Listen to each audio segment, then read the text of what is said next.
Hello friends, welcome to mind booster study. So I hope आप सब बहुत अच्छे होंगे, शानदार होंगे। सो फ्रेंड्स, आज की वीडियो स्टार्ट करने से पहले मैं कुछ आपके साथ बातें साझा करना चाहता हूं कि आप सबके सहयोग और प्यार से हमारा जो यूट्यूब चैनल है माइंड बूस्टर स्टडी चैनल, इसके ऊपर 500 प्लस सब्सक्राइबर हो चुके हैं। ये सब आपका प्यार और आपका सहयोग है। मैं आशा करता हूं कि इस तरह से ही आप जो आपका प्यार और सहयोग है आप देते रहेंगे, और साथ में हम भी आपकी जो आशाएं हैं, जो आपके लिए कुछ चीज़ें ज़रूरी हैं, उनको आपको प्रोवाइड करते चलेंगे, राइट। तो एक बार फिर से मैं दिल से आप सबका स्वागत करता हूं इस चैनल में, और आपका धन्यवाद भी कर रहा हूं फिर से कि आपने इतना प्यार दिया है और आप आगे के लिए जो है इससे भी ज़्यादा प्यार देंगे, राइट। तो वीडियो स्टार्ट करने से पहले नए जो स्टूडेंट हमारे साथ जुड़ चुके हैं उनसे रिक्वेस्ट करूंगा कि प्लीज़ आप माइंड बूस्टर स्टडी चैनल को, इसी चैनल को सब्सक्राइब कर लीजिए, ताकि जब भी कोई न्यू वीडियो आप तक पहुंचता है, जैसे हम यहाँ से अपलोड करते हैं, तो उसकी जो नोटिफिकेशन है वो आप तक सबसे जल्द पहुंच सके। वहाँ पे एक बेल आइकन होगा, उसको आप हिट कर लीजिएगा, राइट। देन आज की वीडियो में हम डिस्कस करेंगे हिंदी का मॉक टेस्ट नंबर 24। इससे पहले इसी चैनल के ऊपर एक प्लेलिस्ट बना हुआ है, फ्री मॉक टेस्ट हिंदी। तो इसके ऊपर 23 मॉक टेस्ट जो है वो अपलोड हो चुके हैं। जिन स्टूडेंट ने अभी विजिट नहीं किया है, एक बार रिक्वेस्ट करूंगा कि एक बार प्लीज़ आप वहाँ पे जो है वो गो थ्रू कीजिए इस प्लेलिस्ट में जो जाके, और वहाँ से भी आपको हेल्प मिलेगा, राइट। एचपी पुलिस कांस्टेबल के साथ में ही अगर कोई ऐसा एग्जाम है जिसमें हिंदी से रिलेटेड आपसे पूछा जाता है, तो मैं आपको 500% श्योर हूँ कि आपको इस मॉक टेस्ट के बाद आपका जो कॉन्फिडेंस होगा ना वो अलग लेवल के ऊपर होगा। तो स्टार्ट करते हैं हम आज का वीडियो। तो आज का जो हमारा फर्स्ट क्वेश्चन रहेगा वो है, हिंदी वर्णमाला में निम्न में से किस जोड़े को संस्कृत व्याकरण में अयोग्यवाह रखा गया है अयोग्यवाह। जैसा कि मैंने बेसिक की जो वीडियो है उनमें बहुत ही डिटेल से मैंने बताया हुआ है, जो स्वर और व्यंजन को लेके जो वीडियोस मैंने दी है ना, उनका भी एक प्लेलिस्ट बना हुआ है संपूर्ण हिंदी के नाम से। संपूर्ण हिंदी के नाम से एक प्लेलिस्ट बना हुआ है जिसमें बेसिक की वीडियो है सारी। एक तो मॉक टेस्ट की प्लेलिस्ट है, बट एक बेसिक की है जिसमें जो आपके जैसे एचपी पुलिस कांस्टेबल सिलेबस में जो आपके जैसे टॉपिक है ना, वो सभी टॉपिक्स के ऊपर बेसिक की वीडियो डली हुई है। तो वहाँ से आप प्लीज़ विजिट कीजिएगा, और वहाँ पे आप एक बार जाके जब उन्हें चेक करोगे तो आपके जो डाउट है ना, एक भी डाउट नहीं बचेगा आपका, ये मैं आपको प्रॉमिस कर रहा हूँ, राइट। तो अभी जो आपका इस क्वेश्चन के लिए ऑप्शन है वो है, ऑप्शन नंबर ए है क ख, देन ट थ, देन अंग अ, देन उ ऊ। तो अगर मैं बात करूं अयोग्य भाग की, तो वो हमारे ऑप्शन नंबर सी हो जाएगा। अंग और आ क्या है, ये अयोग्य भाग काउंट किए जाते हैं, और संस्कृत व्याकरणों में इन्हें अयोग्य भाग के रूप में रखा गया। मतलब एक ऐसे स्वर हैं, ये स्वतंत्र रूप से स्वर नहीं है। मैंने बहुत ही डिटेल में बताया हुआ है। अगर आप इसके बारे में ज़्यादा जानना चाहते हो तो आप ना प्रीवियस जो हमारी जैसे बेसिक की जो वीडियो है संपूर्ण हिंदी प्लेलिस्ट के ऊपर जाइए, वहाँ पे स्वर से रिलेटेड एक वीडियो डला हुआ है, उसको चेक कीजिए, वहाँ से आपको जानकारी मिलेगी। आई होप यहाँ तक समझे होंगे आप। देन बढ़ते हैं हम अपने नेक्स्ट क्वेश्चन की तरफ। नेक्स्ट क्वेश्चन है हमारा, यदि सिरोरेखा के ऊपर कोई मात्रा ना हो, सिरोरेखा जैसे मानो मैं यहाँ पे लिख रहा हूँ मारना, ये मैंने जैसे यहाँ पे लाइन जो ऊपर मैंने लाइन लगाई है, इसको हम सिरोरेखा बोलते हैं। तो क्वेश्चन क्या बोल रहा है कि यदि सिरोरेखा के ऊपर कोई मात्रा ना हो तो रिक्त स्थान दिया हुआ का प्रयोग किया जाता है। तो किसका प्रयोग किया जाता है? स्वर का प्रयोग किया जाता है, या द्विगुण व्यंजन का प्रयोग किया जाता है, लुप्त स्वर का प्रयोग किया जाता है, या चंद्र बिंदु का प्रयोग किया जाता है। तो अगर सिरोरेखा नहीं होती है तो उसके उसके स्थान के ऊपर ना, जैसे यदि सिरोरेखा के ऊपर कोई मात्रा ना हो तो चंद्र बिंदु का प्रयोग किया जाता है। अब आप बोलेंगे सर कैसे? जैसे मैं यहाँ पे लिख रहा हूँ ऊंचा, तो ये क्या है? ये चंद्र बिंदु है, तो चंद्र बिंदु, ये है चंद्र बिंदु, तो इसका प्रयोग किया जाता है। आई होप आप समझे होंगे जो मैं आपको समझाने की कोशिश कर रहा हूँ। देन आप मुझे कमेंट में ना एक और ऐसा कोई शब्द बताइएगा जिसके ऊपर जो है सिरोरेखा नहीं होती है और जहाँ पे हम चंद्र बिंदु का प्रयोग करते हैं, तो वो आप कमेंट में मुझे बताइएगा, मैं वेट करूंगा आपके कमेंट का। देन नेक्स्ट जो हमारा क्वेश्चन है उसकी तरफ चलते हैं। नेक्स्ट हमारा क्वेश्चन है, यहाँ पे न लिखा हुआ है। मैंने आपको बताया था कि जब हम कोई भी व्यंजन लिखते हैं और उसके पैर में हलंत होता है तो वो पूरा व्यंजन नहीं होता है। वो जो वर्ण होता है वो पूरा व्यंजन नहीं होता है। कब होता है? जब न के पैर में हलंत है, जब इसके साथ अ जुड़ेगा ना, तब ए क्या बनता है? पूरा न बनेगा। और अ ही एक ऐसा स्वर है जो सभी जितने भी व्यंजन है उनके साथ लगता है, तभी व्यंजन पूर्ण पूर्ण रूप से कोई भी वर्ण जो है वो व्यंजन बनता है। जैसे मान लो क लिखा हुआ पैर में हलंत है, तो ये एक ऐसा वर्ण है। अभी ये मतलब एक व्यंजन कब बनेगा, जब क के पैर में हलंत है ना, तो इसके साथ जब प्लस अ होगा, अ स्वर जुड़ेगा, तब ये पूरा क बनेगा, तब क बनेगा। आई होप आप समझे होंगे। तो इसी तरह से आपसे पूछा गया है कि जो जो वर्ण न है ना, जैसे कि आधा बोल सकता हूँ मैं इसको कि आधा जो न है ना, वो उसका जो मतलब उच्चारण स्थान है वो कहाँ से होता है, कंठे से, ताल्य, नासिक्य, ये इनमें से कोई नहीं। तो इसका करेक्ट आंसर होगा नासिक्य।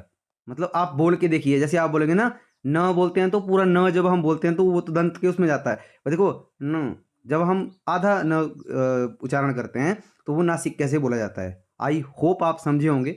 देखो स्टूडेंट, करवाने के लिए तो मैं आपको एक वीडियो में ना, मैंने पहले भी बताया हुआ, मैं 100 क्वेश्चन करवा सकता हूँ। बट मैं आपको इस उस तरह से नहीं पढ़ाना चाहता हूँ कि आपको एक करवाया फिर दूसरा तीसरा, नहीं।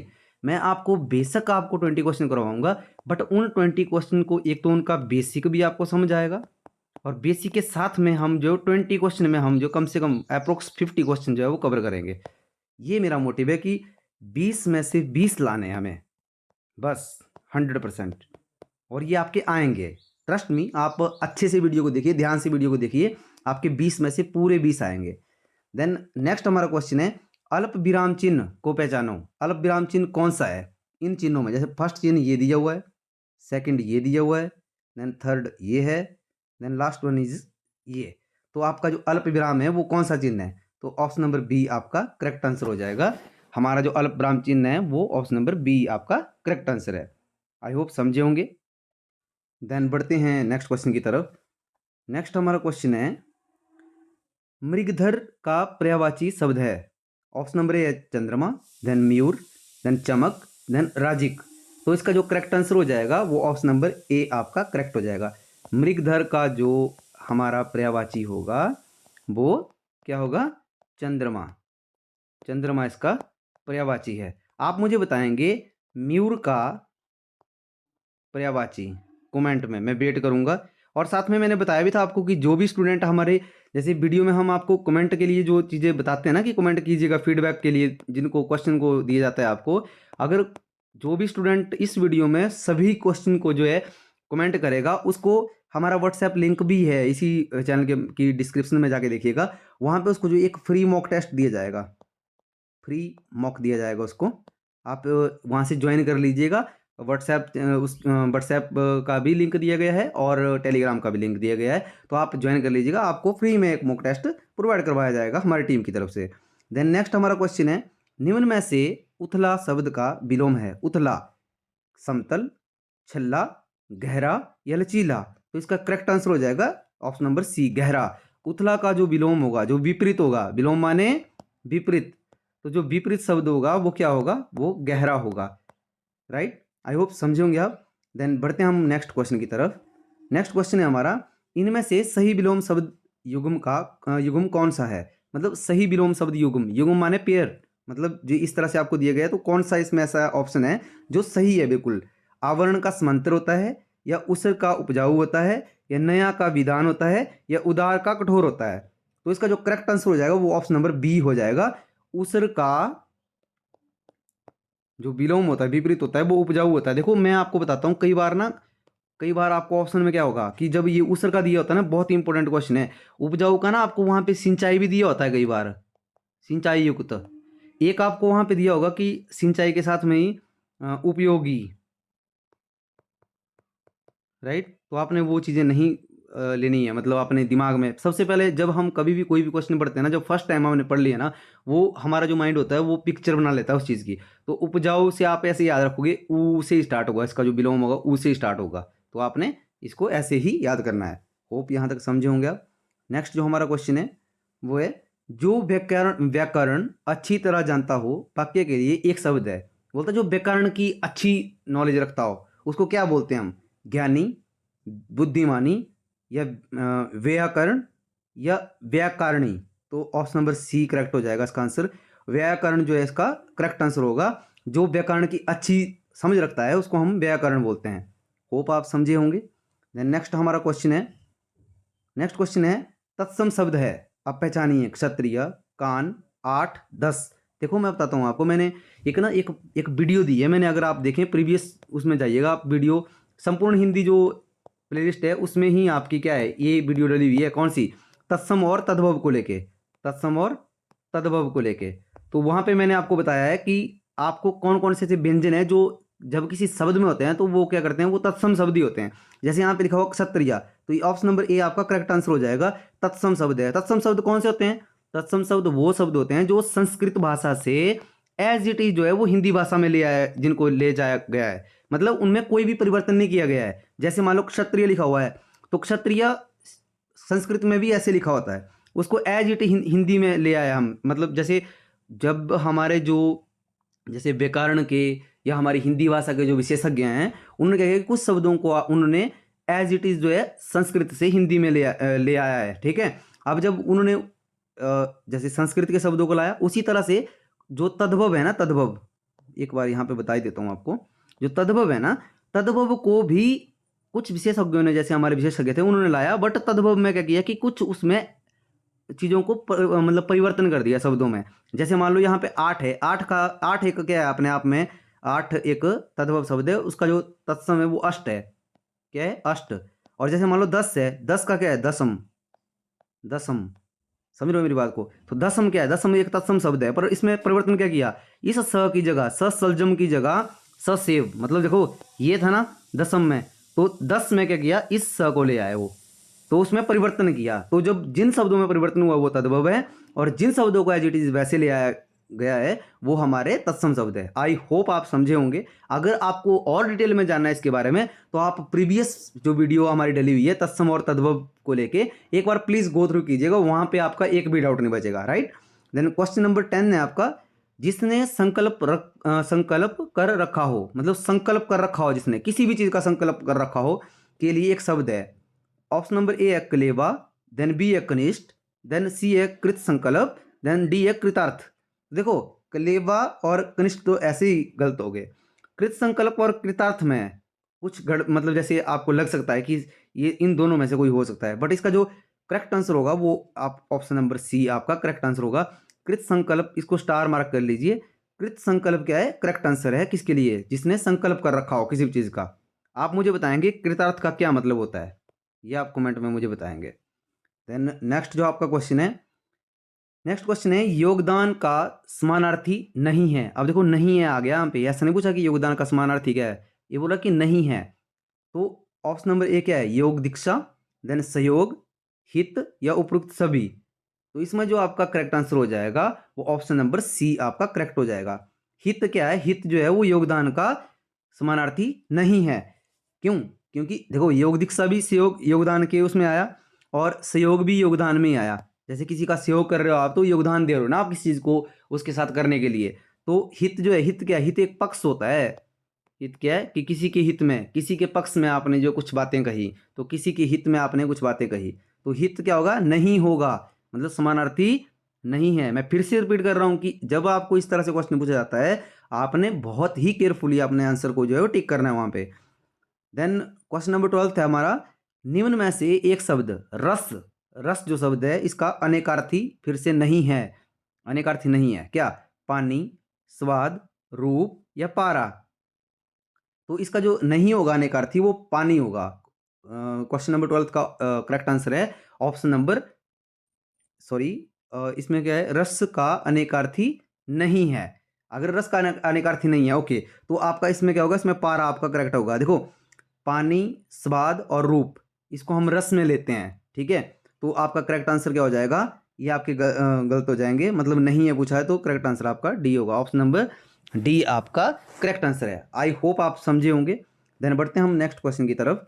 नेक्स्ट क्वेश्चन है हमारा, कोई जो शब्द है ना, जो सर्वनाम है, कोई सर्वनाम में है ना, कि सर्वनाम शब्द किस वचन में आता है, कि कौन से वचन में आता है, मतलब एक वचन है या बहुवचन है, या ये दोनों में काउंट किया जाता है इसको। देखो एक वचन है, बहुवचन है, कोई नहीं, या एक वचन और बहुवचन दोनों में शामिल किया जाता है। तो जो कोई है ना, उसको आप बहुवचन में हम क्या करते हैं? काउंट करते हैं। तो करेक्ट आंसर हमारा बहुवचन हो जाएगा। देखो जो न्यू पैटर्न की अगर मैं बात करूँ ना, जो आपको HPPSC के द्वारा देखने को मिल सकता है, वो आपको सर्वनाम, संज्ञा, विशेषण, क्रिया, इनसे जो आपको क्वेश्चन बनेंगे वो इस तरह से आपको क्वेश्चन बनेंगे वहाँ पे। ये आपको वहाँ पे टाइप रहेगा। अब इस तरह से नहीं पूछा जाएगा कि कितने प्रकार के सर्वनाम होते हैं, अब आपको इस तरह से क्वेश्चन बनेंगे। तो आप बहुत ध्यान से देखिएगा। देन नेक्स्ट जो हमारा क्वेश्चन है वो है मनुष्य मनुष्य दिन प्रतिदिन विज्ञान का गुलाम होता जा रहा है। तो इसमें बोला कि रेखांकित शब्द कौन सा है? गुलाम। गुलाम जो है वो संज्ञा का कौन सा प्रकार है? तो इसमें आपको ऑप्शन दिए हैं, जातिवाचक है, गुणवाचक है, भाववाचक है या द्रव्यवाचक है। तो इसमें जो करेक्ट आंसर हो जाएगा वो आपका ऑप्शन नंबर सी हो जाएगा, भाववाचक। क्यों? मैंने बताया था कि भाववाचक संज्ञा में कौन सी चीज़ें आती हैं जिनको हम छू नहीं सकते हैं। देखो गुलामी क्या है? गुलामी बोलने में गुलामी जैसे है ना, उसको हम छू नहीं सकते हैं। जैसे गुलामी के साथ ही अगर मैं स्वतंत्रता की बात करता हूँ, स्वतंत्रता की बात करें अगर, राइट, जैसे खुशी की बात करूँ, खुशी, राइट, सॉरी, देन यहाँ पे दुख, ये सारी चीज़ें क्या हैं? ये हमारे भाववाचक में आती हैं। अच्छा, द्रव्यवाचक में क्या? मटेरियल। मटेरियल का मतलब सोना, चांदी, हीरे, दूध, ये सारी चीज़ें किस में आएगी? द्रव्यवाचक में। और जातिवाचक में, गुणवाचक में, ये सारी चीज़ें मैंने डिटेल में संज्ञा की जो वीडियो है ना, जो संपूर्ण हिंदी प्लेलिस्ट है उसमें संज्ञा की वीडियो में मैंने बताई हुई है। एक बार वहाँ पे गो थ्रू कीजिएगा, वहाँ से आपका एक भी डाउट नहीं बचेगा। होप आप समझे होंगे। देन नेक्स्ट जो हमारा क्वेश्चन है वो है, भला आदमी मशीनों के आगे क्या कर सकता है? यहाँ पे क्वेश्चन मार्क होगा। चलो यहाँ पे क्वेश्चन मार्क की जगह पे वैसे इसको भी हम ऐसे लिख सकते हैं, क्योंकि इसमें ये बताया गया है कि भला आदमी मशीनों के आगे क्या कर सकता है। मतलब फिक्स परफेक्ट बताया हुआ है कि आदमी मशीनों के आगे कुछ नहीं कर सकता है। तो जो रेखांकित शब्द है ना, रेखांकित शब्द हमारा भला है, बोलता है कि जो रेखांकित शब्द है वो वाक्य में क्या है? ऑप्शन नंबर ए अव्यय है, विकारी है, विशेषण है, या इनमें से कोई नहीं है। तो जो भला है ना, भला, उसके लिए जो आपका करेक्ट आंसर हो जाएगा ऑप्शन नंबर ए हो जाएगा। भला क्या है? वो अव्यय शब्द है। अब अव्यय का मतलब क्या होता था, मैंने समझाया था। देखो भला, जब भी अव्यय आपने ढूंढना है तो देखना है कि क्या इसको, जैसे भला है, इसको हम स्त्रीलिंग या पुल्लिंग में चेंज कर सकते हैं? तो नहीं कर सकते। क्या इसको एक वचन बहुवचन में हम चेंज कर सकते हैं? नहीं कर सकते। नहीं कर सकते ना। क्या इसका काल के ऊपर कोई प्रभाव पड़ता है? नहीं पड़ता है। क्या काल कारक के ऊपर कोई प्रभाव पड़ रहा है? नहीं पड़ रहा है। तो क्या होगा तब? अगर प्रभाव नहीं पड़ रहा है, किसी चीज़ से परिवर्तित नहीं हो रहा है, तो ये एक अव्यय शब्द होगा। आई होप आप समझे होंगे। देन नेक्स्ट जो हमारा क्वेश्चन है वो है, नैन्सी अच्छा खाना बनाती है। वाक्य में रेखांकित शब्द है, रेखांकित शब्द बनाती है। तो ये बनाती जो लिखा हुआ है, ये क्रिया है, अव्यय है, विशेषण है, या क्रिया विशेषण है? ये आपके लिए होमवर्क में क्वेश्चन दे रहा हूँ, ये आप मुझे कमेंट में बताएंगे, मैं आपके कमेंट का वेट करूंगा। कुछ स्टूडेंट ऐसे हैं जो रेगुलर कमेंट करते हैं, थैंक यू सो मच, उनका मैं बहुत धन्यवाद करता हूँ। जैसे हमारे कमेंट में अगर मैं बात करूँ तो जैसे एक मीनाक्षी जी हैं, और एक नेहा है, प्रियंका है, नैन्सी है, नैन्सी भी एक लड़की है, और साथ में कुछ ऐसे हमारे मुनीश हैं, बहुत सारे स्टूडेंट हैं जो रेगुलर कमेंट करते हैं। तो जो कुछ स्टूडेंट नहीं कर रहे हैं तो उनसे रिक्वेस्ट करूंगा कि प्लीज़ आप जो है एक बार जो है, जो आपको चीज़ें दी जाती हैं वो आप कमेंट जरूर कीजिए, ताकि आप अपनी जो तैयारी है उसका भी आंकलन कर सके, और हमें भी इससे पता लगता है कि आप हमारी वीडियो को जो है वो पूरा देखते हैं, राइट। देन क्वेश्चन नंबर 17 है आपका, आंख नीची होना मुहावरे का सही अर्थ है। ऑप्शन नंबर ए आपका पास रहकर बात ना करना, देन बी है आंख में कचरा पड़ जाना, देन सी है शर्म से नजर ना मिलना मिलना या आंख में दर्द होना। तो ऑप्शन नंबर सी इसका करेक्ट आंसर हो जाएगा, शर्म से नजर ना मिलना। ये क्या होगा? जब आंख नीची होना होता है ना, ऐसा कि जैसे किसी कोई शर्माता है या शर्म कर लेता है, या कोई ऐसा कार्य किया हो जिसकी शर्म लग रही है किसी को, तो वो आंख नहीं मिला पाता है, मतलब आंखें नीची कर लेता है, तो शर्म से नजर ना मिलना। होप आप समझे होंगे। देन 18 क्वेश्चन है हमारा, चौकड़ी चौकड़ी भूल जाना मुहावरे का सही अर्थ है, प्रसन्न होना, रहा ना सूझना, अचानक से याद आना, अचानक से याद आना या अचानक से गिर जाना। तो इसका करेक्ट आंसर होगा रहा ना सूझना। मतलब किसी भी तरह की कोई भी मन में ख्याल ना आना, मतलब बिल्कुल ब्लैंक हो जाना, कोई भी राह ना सूझना, चौकड़ी भूल जाना, इसका अर्थ जो है वो करेक्ट आंसर होगा ऑप्शन नंबर बी। होप आप समझे होंगे।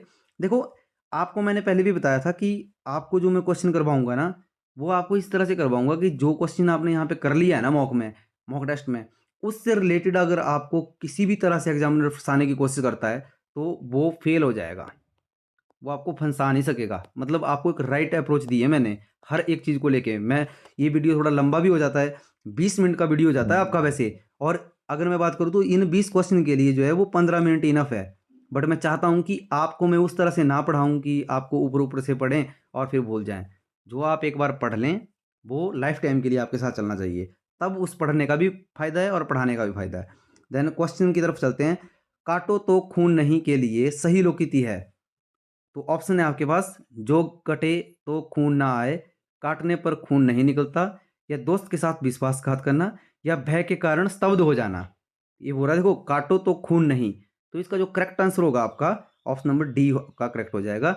भय के कारण स्तब्ध हो जाना, मतलब डर के कारण कुछ भी ना कर पाना, तो वो क्या होगा, काटो तो खून नहीं के बराबर होता है। आई होप समझे होंगे। देन आज की वीडियो का last question, last but not list, कि दान, दान जो शब्द है, दान का विशेषण शब्द है। अब देखो, दान जो शब्द है ना, इसको मैं बता देता हूँ पहले। दान जो है खुद में क्या है, खुद में ये विशेष्य है। क्या है, विशेष्य है। और इसका विशेषण रूप क्या होगा, दानी, डाबल, महान या दीनी। तो इसका करेक्ट आंसर हो जाएगा ऑप्शन नंबर ए आपका। दानी क्या है, दान का विशेषण शब्द है। जो विशेषण रूप है ना, वो दानी है। किसका, दान शब्द का। आई होप आप समझे होंगे। तो वीडियो आपको कैसा लगा है प्लीज़ आप कमेंट में हमें बताइएगा। और साथ में अगर वीडियो आपको अच्छा लगा है तो आप वीडियो को शेयर कीजिए, लाइक कीजिए। और जो भी नए स्टूडेंट हमारे साथ जुड़े हुए हैं, कृपया करके आप चैनल को सब्सक्राइब कर लीजिए, बेल आइकन को हिट कर लीजिएगा, ताकि इन फ्यूचर आपको कोई भी यहाँ से वीडियो अपलोड किया जाता है तो उसकी जो नोटिफिकेशन है वो सबसे जल्द आप तक पहुँचे। और थोड़ा सा और मैं आपको बताना चाहूँगा कि इसी चैनल के ऊपर जो आपको, जैसे HP GK की मैं अगर बात करूँ, तो किरण मैम HP GK करवा रहे हैं। मैंने बताया था आपको किरण मैम के बारे में कि किरण मैम जो है बहुत ही अच्छे तरीके से पढ़ाते हैं। और जितने भी, जैसे मान लो 4 ऑप्शन है, तो जो 4 ऑप्शन है उन 4 ऑप्शन को अकेले अकेले ऑप्शन को जो है पूरा ओपन करते हैं वो, मतलब पूरा उनकी हिस्ट्री तक में जाते हैं। एक बार कोई भी वीडियो आप उठा के देख लीजिएगा। हालांकि एक उड़ान सीरीज चली हुई है, तो उड़ान सीरीज की कोई भी एक वीडियो आप देख लीजिए, उसके बाद आपको खुद आइडिया हो जाएगा कि मैम किस तरह से पढ़ाते हैं। तो वहाँ पे भी आप विजिट कीजिएगा। और साथ में रीजनिंग और मैथमेटिक्स की भी प्लेलिस्ट बनी हुई है। तो जिन स्टूडेंट ने अभी तक वहाँ विजिट नहीं किया है, एक बार प्लीज़ वहाँ गो थ्रू कीजिएगा, ताकि वहाँ से भी आपको हेल्प मिल सके। राइट। सो आज की वीडियो में इतना ही। मिलते हैं नेक्स्ट वीडियो में। तब तक आप अपना ध्यान रखिए, स्वस्थ रहिए, अच्छे से स्टडी कीजिए। जय हिंद, जय हिमाचल। Thank you.